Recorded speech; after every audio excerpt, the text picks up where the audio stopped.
Hello. This is just a video about educating gifted and talented students. I'm going to talk about program options. I'm going to talk about curriculum. I'm going to talk about teaching strategies. So it's kind of just a big, brief overview about how we currently educate gifted and talented students, program options, that kind of stuff. So, starting with the ugly truth, there's no single program that's the best. There's actually no federal law that mandates gifted education services. So these programs and services are left up to the states and localities to create and decide.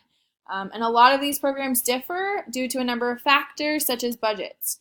One state might have a big budget dedicated to these programs, while other states might not even have a budget dedicated to these programs. So the number of programs varies everywhere, and from state to state, just everywhere.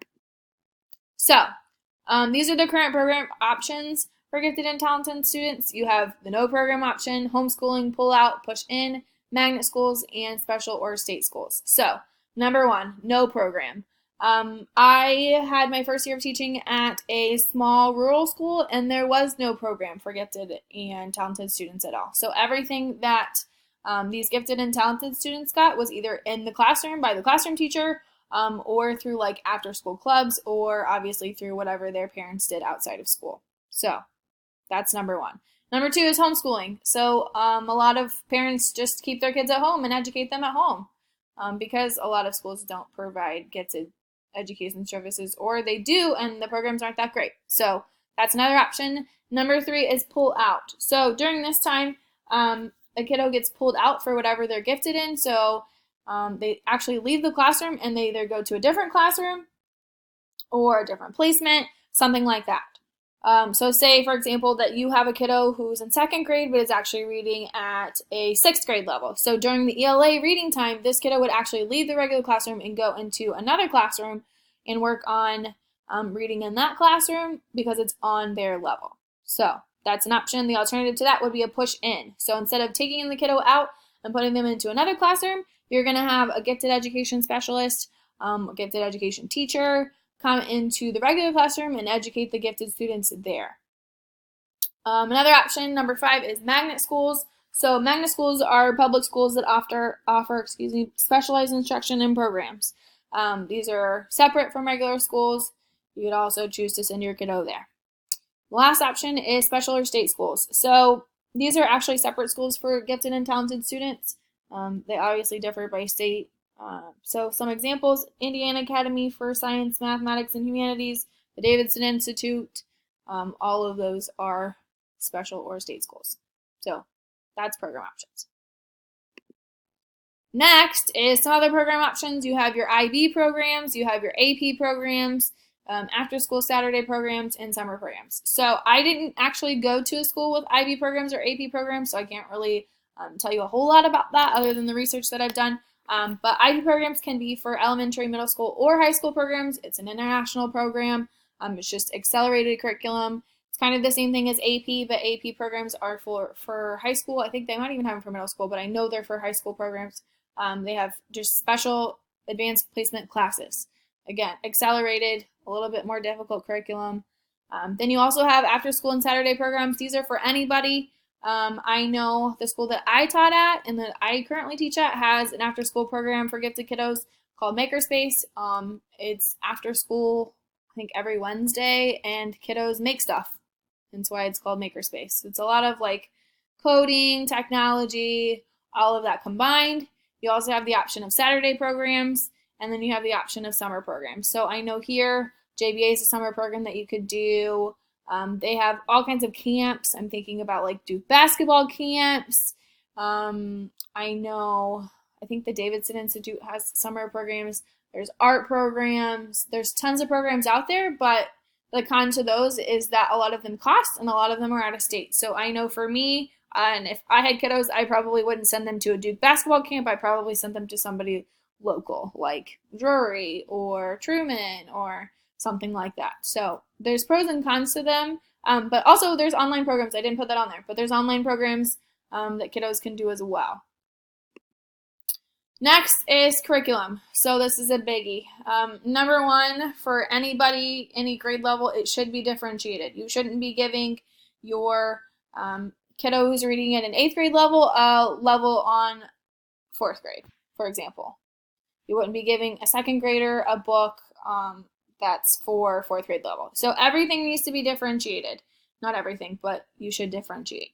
Next, you should include elements of problem solving. Problem-based learning is huge, especially for those gifted and talented students.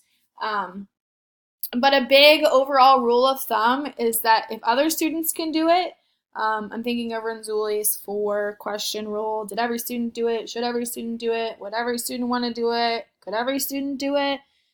If you have yes to those questions, it's not appropriate for gifted students. So overall, if the other students can do it and would do it, it's not appropriate for these gifted kiddos. So you really have to think about that when you do curriculum. Next, I'm going to talk about the big 2 curriculum options that you're going to see. You have acceleration and you have enrichment. These are the big ones. So acceleration is when the student leaves the classroom to receive more advanced curriculum that's tailored to their level. So this could be in a regular classroom, this could be in a resource room, or this could be special classes. So this is when they leave. They don't stay in the classroom. This could be in the form of early entrance as well. Grade skipping, part-time grade acceleration. So say that you have a 5-year-old at home or let me say a 4-year-old at home, and the 4-year-old's reading at a 3rd grade reading level. Maybe early entrance to kindergarten would be a good option for your kiddo. Next is grade skipping. So I'm just thinking about the example of a kiddo who's going into 3rd grade, but their reading and math levels are in the high school level. So maybe grade skipping for those would be the best option instead of keeping your kiddo on track grade level. And then you also have part-time grade acceleration, same thing, it's just not all the time. So the alternative to acceleration is enrichment. So instead of taking your kiddo out and placing them into a different classroom, you're keeping them in the classroom and you're giving them more breadth and more depth. So you're giving them more content, different kinds of content using different kinds of strategies. So this may be small group, this may be individual time, this may be using Google Expeditions, giving them more about World War II because you've already mastered the curriculum that you have about World War II. So it could be anything. You're just enriching them in the classroom, giving them more in the classroom.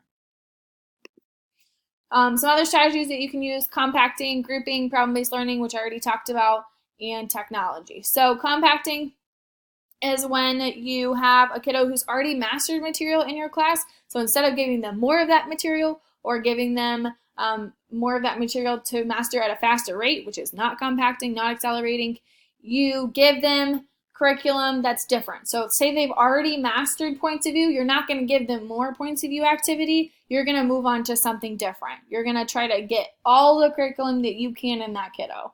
So say, I'm going to go with my example that I have a kiddo who mastered all the points of view, I'm not going to give them more points of view, I'm going to give them author's purpose, for example. Okay? Next is grouping. Flexible grouping, especially for gifted and talented learners, is huge.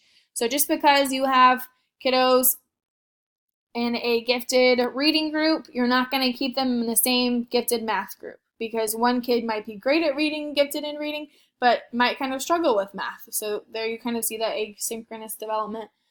Each kid is different, each case is different, so you can't just assume just because they're gifted in one subject, they're gifted in all subjects. That's not how it works. Next is problem-based learning. These kids thrive on problem-based learning. Anytime that you can get them to work together is great because like-minded kids work together, and when they do, they learn best. So problem-based learning is huge. And then next is technology. Because I worked at a one-to-one school, I'm super, super privy to technology. Google Apps. There's tons of Google Apps that you can use. The main one that I use in my classroom, especially in social studies, is Google Expeditions. So say that you have a kiddo who did his social studies worksheet already, or you didn't even give him the social studies worksheet because he's already mastered the material. Maybe you're going to put him on Google Expeditions and make him learn about World War II. Maybe he's learning about more battles, or maybe he's learning about players and important generals in World War II. Put him on Google Expeditions. Another one is Epic Reading. This is one of my favorite applications.